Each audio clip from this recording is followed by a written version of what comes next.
बात ये, राहुल गांधी ने सदन के अंदर जो है वो इस तरीके का एक एक्सप्रेशन दिया, क्योंकि सदन के अंदर शोर था, तो राहुल गांधी अपनी बात कहना चाहते थे, तो राहुल गांधी ने एक्सप्रेशन करते हुए ये कहा कि मैं कुछ बोलना चाहता हूं। जहां देश की बेटियों को निर्वस्त्र कर दिया हो, जहां राहुल गांधी सदन में लगातार मणिपुर को लेकर विपक्ष से सवाल पूछ रहा हो, जहां राहुल गांधी मणिपुर तक पहुंच गया हो, जहां प्रधानमंत्री मणिपुर जाने को तैयार नहीं, मणिपुर का मां बोलने को तैयार नहीं, तब विपक्ष का एक नेता ऐसे दौर में मणिपुर जाता है और सदन के अंदर, सुन लीजिए, सदन के अंदर मणिपुर को लेकर अपनी आवाज को उठाता है। इनको लो, इनका मामा रैली में फ्लाइंग किस दे रहा है तो इन्हें दिक्कत नहीं है, इनका चाचा विधानसभा में पॉर्न वीडियो देख रहा है तो इन्हें दिक्कत नहीं है, इनके चाचा का लौंडा वो स्टेडियम में बैठ के एक्सप्रेशन दे रहा है तो इनको दिक्कत नहीं है, और इनका फुफेरा फूफा जिस तरीके से रैली के अंदर यूं यूं करके कर रहा है तो इनको दिक्कत नहीं है। इनका पूरा गोदी मीडिया का परिवार यही काम कर रहा है। हाँ, एक गाना आपने सुना होगा, एक आपने गाना सुना होगा कि तेरी मम्मी, तेरे मामा, तेरी जामनगर वाली नानी, तो उसमें एक चीज ऐड कर दो, सबके सब चोर है। दूंगा आज से मोहित शर्मा बोलना छोड़ देगा अगर ये पत्रकार, गोदी मीडिया का दलाल पत्रकार, अगर मुझे ये बता दे कि देश के 4 स्तंभ कौन से हैं। इन्होंने इस देश में महंगाई, बेरोजगारी, शिक्षा, अशिक्षिता, महंगाई, महिलाओं का मुद्दा सब गायब कर दिया। ये दलाल पत्रकार, 2 कौड़ी के पत्रकार, जिन्हें ये नहीं पता कि देश के 4 स्तंभ कौन से हैं। राहुल गांधी ने, सुन लीजिए, पार्लियामेंट के अंदर उन्होंने ऐसे करके एक्सप्रेशन किया था, ये देख लीजिए, और फ्लाइंग किस ऐसे होती है, देख रहे हैं। राहुल गांधी ने ऐसे कर ऐसे बोला था कि मैं अपनी बात को रखना चाहता हूं। नहीं चुना, वहां हेमा मालिनी भी बैठी थी, इन गोदी मीडिया को कोई बताए, हेमा मालिनी ने मना किया, लेकिन उन्होंने मना तो किया कि 1,55,000 से ज्यादा इंडियन आर्मी के अंदर, इंडियन नेवी के अंदर और इंडियन फोर्स के अंदर, एयरफोर्स के अंदर खाली रिक्त पद पड़े हैं। यानी केंद्र सरकार के अंडर, यानी सेंट्रल गवर्नमेंट के अंदर जो है वो 11,19,000 रिक्त पद पड़े हैं, लेकिन हमारे देश की सरकार उन पदों पर देश के नौजवानों की भर्ती करने का काम नहीं कर रही है। मैं आपको एक बात बता दूं, महिला मंत्री स्मृति ईरानी को मणिपुर के अंदर निर्वस्त्र कर दी देश की बेटियां नजर नहीं आती हैं। महिला मंत्री स्मृति ईरानी को देश के अंदर बेटियों के साथ हो रहे बलात्कार, रेप जैसी घटनाएं नजर नहीं आती हैं, लेकिन स्मृति ईरानी को यह नजर आ जाता है कि राहुल गांधी क्या करते हैं, राहुल गांधी फ्लाइंग किस दे रहे हैं, क्या कर रहे हैं, क्या नहीं कर रहे हैं। राहुल गांधी की बहन प्रियंका गांधी नमाज पढ़ रही है, ये तक उनको नजर आ जाता है। स्मृति ईरानी सिर्फ एक ही काम करती है, झूठ बोलने का। जिस तरीके से स्मृति ईरानी ने पहले झूठ बोला कि प्रियंका गांधी नमाज पढ़ रही थी, उन्होंने उनको नमाज पढ़ते हुए देखा, कैसे देख लिया, आप उनकी पर्सनल सिक्योरिटी गार्ड हैं, आप उनकी पीएसओ लग रही हैं, क्या है आप। दूसरी बात ये, राहुल गांधी ने सदन के अंदर जो है वो इस तरीके का एक एक्सप्रेशन दिया, क्योंकि सदन के अंदर शोर था, तो राहुल गांधी अपनी बात कहना चाहते थे, तो राहुल गांधी ने एक्सप्रेशन करते हुए ये कहा कि मैं कुछ बोलना चाहता हूं। झूठ तो नहीं बोलेंगी ना जी, स्मृति ईरानी महिला बाल विकास मंत्री झूठ तो नहीं बोलेंगी। स्मृति ईरानी का काम ही झूठ बोलने का, वरना आप दिखा दीजिए प्रियंका गांधी ने कब नमाज पढ़ी। बताइए ना आप मुझे, कब पढ़ी। स्मृति ईरानी का काम ही झूठ बोलने का है। सांसद भी झूठ बोल रहे हैं, बाकी 20 महिला सांसद भी। देखिए, मैं आपको बता देता हूँ, पत्रकारों की कोई गलती नहीं है। जिस तरीके से स्मृति ईरानी खुलेआम दिन दहाड़े पत्रकारों को धमकाने का और डराने का काम करती हैं, इसीलिए पत्रकार उनके खिलाफ सवाल नहीं पूछता, तो इस बात में कोई दो राय नहीं है। मैंने देखा है कि उनके गृह राज्य के अंदर किस तरीके से स्मृति ईरानी पत्रकारों को धमकाने का और डराने का काम करती हैं। और मैं आपको बता दूं, जो आप बात कर रही हैं कि राहुल गांधी के फ्लाइंग किस के, देश के प्रधानमंत्री अपनी सभा में किस तरीके का एक्सप्रेशन दिखा रहे हैं, पूरे देश ने देखा है, वो आपके सामने भी है।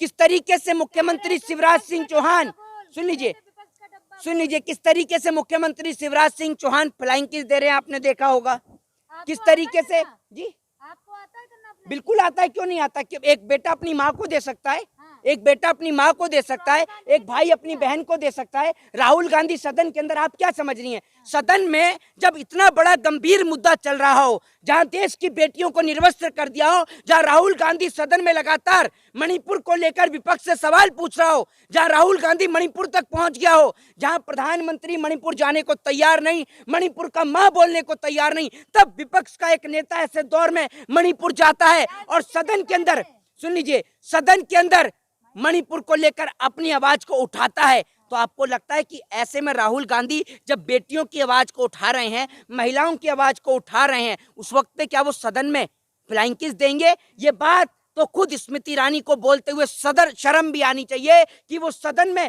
किस तरीके के टॉपिक पे किस तरीके की बात कर रही हैं। असल में स्मृति ईरानी का उद्देश्य, चुप रहिए मैडम, मुझे पता है आपको बहुत तकलीफ हो रही है, दिक्कत मत लीजिए। आप जैसे पत्रकारों का एक इलाज है, जब ज्यादा जले तो लगाइए आप बर्नॉल, और बर्नॉल लगा के करिए आराम। अब चुप रहकर सुनिए।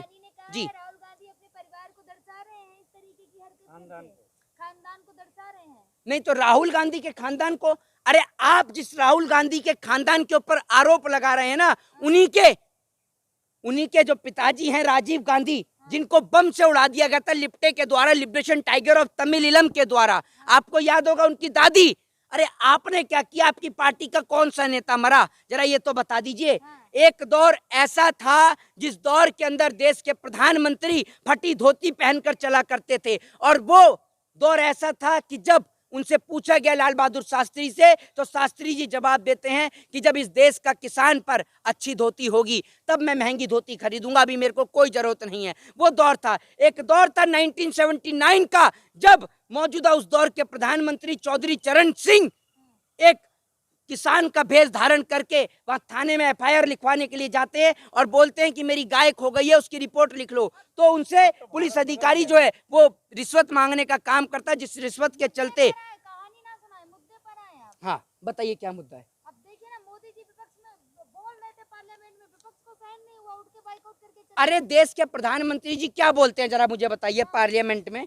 जिस तरीके से, अरे सुन लीजिए, प्रधानमंत्री की अगर पोल हमने खोलनी शुरू करी ना तो आपको भी समझ में आ जाएगा। जिस तरीके से देश के प्रधानमंत्री जी जिन तमाम चीजों पर विपक्ष जो पार्लियामेंट के अंदर बात कर रहे हैं, उन तमाम चीजों के काले चिट्ठे मेरे पास में हैं। मैं आपको बता दूं कि इस देश के अंदर देश के प्रधानमंत्री जी ने व्हाट्सएप का ज्ञान नहीं पढ़ता। व्हाट्सएप का ज्ञान पढ़ने के लिए, व्हाट्सएप का ज्ञान करने के लिए आप ही लोग हैं। मैं अपने घर से प्रॉपर पढ़ के आता हूँ। ये इतिहास का ज्ञान है जो तमाम न्यूज चैनल्स जो हैं, गोदी मीडिया, फर्जी तो नहीं है। मैं आपको इनका सोर्स भी बता दूंगा, आपकी तरह सूत्र वाला सोर्स नहीं है इनका, ठीक है ना। मैं आपको बता देता हूँ, इस देश के अंदर 9,64,000 पोस्ट जो है वो सेंट्रल गवर्नमेंट के अलग अलग सिविल डिपार्टमेंट में खाली पड़ी हैं।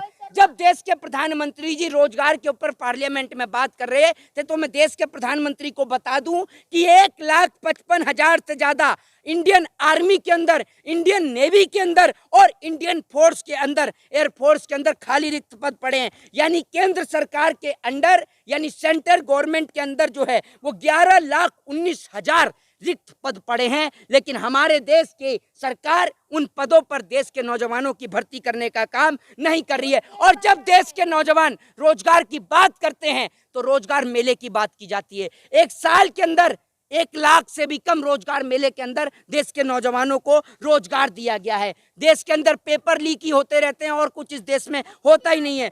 और देश की बात, मुद्दे की बात बता रहा हूँ, देश के प्रधानमंत्री सदन के अंदर खड़े होकर एक चीज की बात करते हैं और बड़ी तेजी के साथ, जोर शोर के साथ देश के प्रधानमंत्री जी जो है वो बोलने का काम करते हैं। और देश के प्रधानमंत्री बोलते हैं मेक इन इंडिया के कॉन्सेप्ट से देश की मौजूदा सरकारों को दिक्कत हो रही है। इनको देश के प्रधानमंत्री जी वोकल फॉर लोकल की बात करते हैं। मैं आपको बता दूं कि जो देश के प्रधानमंत्री मेक इन इंडिया की बात करते हैं और विश्वास विदेश पे करते हैं, उस प्रधानमंत्री की आज मैं पोल खोल देता हूं।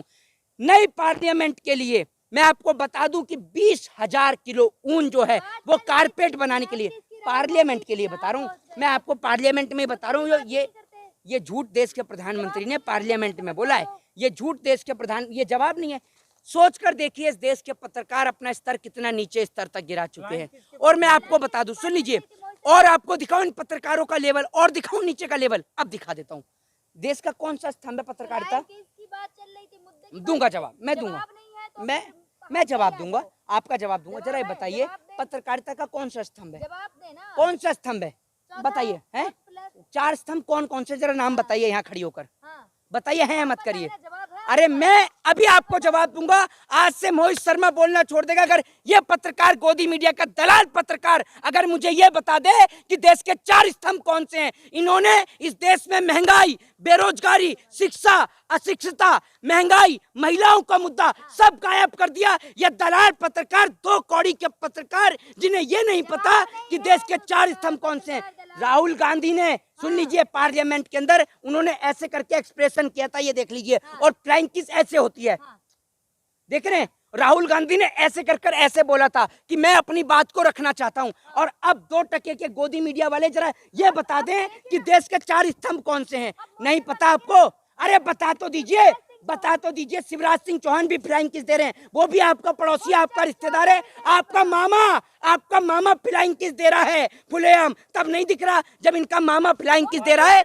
और सुन तो लो, इनका मामा रैली में फ्लाइंग किस दे रहा है तो इन्हें दिक्कत नहीं है। इनका चाचा विधानसभा में पॉर्न वीडियो देख रहा है तो इन्हें दिक्कत नहीं है। इनके चाचा का लौंडा वो स्टेडियम में बैठ के एक्सप्रेशन दे रहा है तो इनको दिक्कत नहीं है। और इनका फुफेरा फूफा जिस तरीके से रैली के अंदर यूं यूं करके कर रहा है तो इनको दिक्कत नहीं है। इनका पूरा गोदी मीडिया का परिवार यही काम कर रहा है। हाँ, एक गाना आपने सुना होगा, एक आपने गाना सुना होगा कि तेरी मम्मी, तेरे मामा, तेरी जामनगर वाली नानी, तो उसमें एक चीज ऐड कर दो, सबके सब चोर हैं, ये सबके सब चोर हैं।